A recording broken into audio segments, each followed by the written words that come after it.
USG করাতে যাচ্ছি আজকে। এটাই মনে হয় শেষ ইউএসজি। আমি লাস্ট করেছিলাম অ্যানোমালি স্ক্যান, যে স্ক্যানটা আমি আনন্দলোক থেকে করেছিলাম। আনন্দলোকে রিপোর্টগুলো খুব ভালো করে দেয়। রিপোর্টের জন্য মনে হয় আনন্দলোকই বেস্ট। যতবারই করেছি আনন্দলোকেই করেছি। তার পাশাপাশি আমি সরকারি হসপিটালে করেছি। হ্যাঁ, শিলিগুড়িতে অবস্থিত মেডিকেলে। আর আজকেও কিন্তু মেডিকেলেই করতে যাচ্ছি। মেডিকেলে কিন্তু অত কিছু বলে না, তবে আজকে ওজনটা লিখে দিবে, মানে আমার বাচ্চার ওজন কত আছে সেটা লিখে দিবে। তবে ওরা বলে দেয় বাচ্চা কেমন পজিশনে আছে, কেমন আছে, সবকিছু কিন্তু ওখান থেকে বলে দেয়। মেডিকেলে যেহেতু আমার ডেলিভারিটা হবে, তাই ইউএসজি গুলো মেডিকেল থেকেও করেছি, তার পাশাপাশি আনন্দলোক থেকেও করেছি। ভালো করে জানার জন্যই কিন্তু আনন্দলোক থেকে করেছিলাম। আমার এখনো পর্যন্ত যেহেতু কোনো সমস্যা নেই, এই কারণে আমি সরকারি হসপিটালেই করাবো। যদি কোনো সমস্যা থেকে থাকে তাহলে কিন্তু প্রগতিতেই করাবো। আমি কিন্তু প্রগতিতেও দেখিয়েছিলাম। এছাড়াও তোমরা জানো যে আমার একটা ছোট্ট অপারেশন হয়েছিল, সেটাও কিন্তু আমি প্রগতিতেই করিয়েছিলাম। প্রগতি নার্সিং হোম আমার ব্যক্তিগতভাবে ভালো লাগে, তাই ডেলিভারি করাতে হলে ওখানেও করাতে পারি। দেখো, আজকে কিন্তু আমি একা যাব না। আজকে কেন, আমি কোনোদিনও একা যাই না, শাশুড়ি আর বর কিন্তু সবসময় যায়। আর আমি কিন্তু এখনো পর্যন্ত না খেয়েই আছি। যেদিন আমার ইউএসজি করানোর ডেট থাকে সেদিন আমি না খেয়েই থাকি।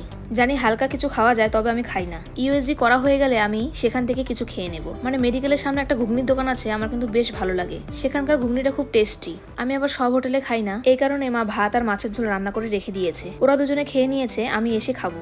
আগে ইউএসজি করার পর হোটেলে খেয়ে নিতাম, তবে এখন আর হোটেলে খাবো না। যা কেচ্ছা, আমার মনে হয় বাড়ির খাবারই ভালো। তাও আবার এই অবস্থায় বাইরের খাবারটা না খাওয়াই উচিত। বাড়িতে এসে একবারে মাছের ঝোল দিয়ে ভাত খাবো। যদিও আমার এখন থেকে খিদে লেগেছে, তবুও আমাকে ইউএসজি করানো অবধি কিন্তু সহ্য করতে হবে।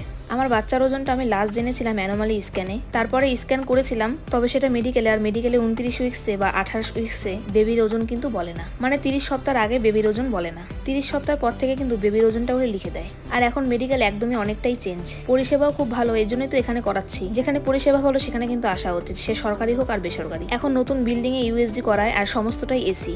ভেতরে আর এখন গরমও লাগে না, একদম পুরো ঠান্ডা। সত্যি কথা বলতে খুব সুন্দর করেছে। জানি না কতদিন পরিষ্কার থাকবে, তবে আমার সময় তো বেশ ভালোই। আমি শুরু থেকে নতুন বিল্ডিং এ ইউএসজি করাচ্ছি, এমনকি এখানে কিন্তু লিফটের ব্যবস্থাও আছে। সত্যি কথা বলতে মেডিকেল এখন অনেক উন্নত। দেখা যাক কতদিন পরিষ্কার রাখা যায়। তবে আমার মনে হয় পেশেন্ট পার্টিরাই কিন্তু বেশি নোংরা করে। মেডিকেলের লোকেদের দোষ দিয়ে লাভ নেই, তারা যথেষ্টভাবে চেষ্টা করে পরিষ্কার রাখতে। আমার কিন্তু ইউএসজি করানো হয়ে গেছে আর খুব ভালো রিপোর্ট এসেছে। আমি যেটা নিয়ে ভয় পাচ্ছিলাম সেই ভয়টা আর নেই, তাই তো একটু পেট ভরে খেয়ে নিচ্ছি, না হলে খেতাম না। আর যা খিদে পেয়েছে, সকাল থেকে তো না খেয়েই আছি আমি। মা বললো একটা পাউরুটি দিয়ে খাও, বাড়ি গিয়ে তো ভাত খাবোই। মেডিকেলের সামনে সোনু দেখলো মাছ, তাও আবার টাটকা। আসলে কই মাছ ছিল, তাই নিয়ে নিল। দেখতে দেখতে আমাদের ইউএসজি করানো শেষ হয়ে গেল, আর বাড়ির সামনে চলে এলাম। আর আরেকটা কথা বলে রাখি, আমাদের বাড়ি থেকে মেডিকেল কিন্তু বেশি দূরে নেই, একদমই কাছে। একজন আমাকে বলেছে, তুমি পেট দেখিয়ে ভিডিও বানাচ্ছ, লজ্জা করে না? না গো, আমার সত্যি লজ্জা নেই। লজ্জা হবে কেন? আমি গর্বিত, আমি মা হতে যাচ্ছি। আর আমার কাজ এটা আমার পেশা। আমাদের শেয়ার করতে হবে। আমরা ক্রিয়েটাররা কোনো কিছু ঢেকে রাখি না। আপনাদের ঢেকে রাখার ইচ্ছা হয় আপনারা ঢেকে রাখেন। আর এছাড়াও আমার পেট হয়েছে, পেট দেখাবো না তো কি? এত ভালো মুহূর্ত আমি শেয়ার করবো না, ঢেকে রেখে দেবো? আপনারা ভাই বড়লোক মানুষ, আপনারা ঢেকে